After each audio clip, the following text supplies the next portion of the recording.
कि मैं कहीं भी रहूं ऐ सनम, मुझको है जिंदगी की कसम कि फासले आते जाते रहे, प्यार लेकिन नहीं होगा कम। ऐ जाते हुए लम्हों ज़रा ठहरो, ज़रा ठहरो।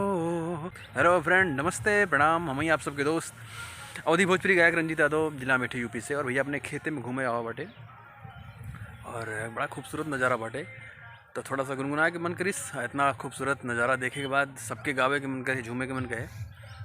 तो बस आप सबके प्यार बना रहा है हमारे गाना का देखे सुने खातिर हमारे यूट्यूब चैनल देसी म्यूज़िक वर्ल्ड का ज़रूर सब्सक्राइब करें आप सब।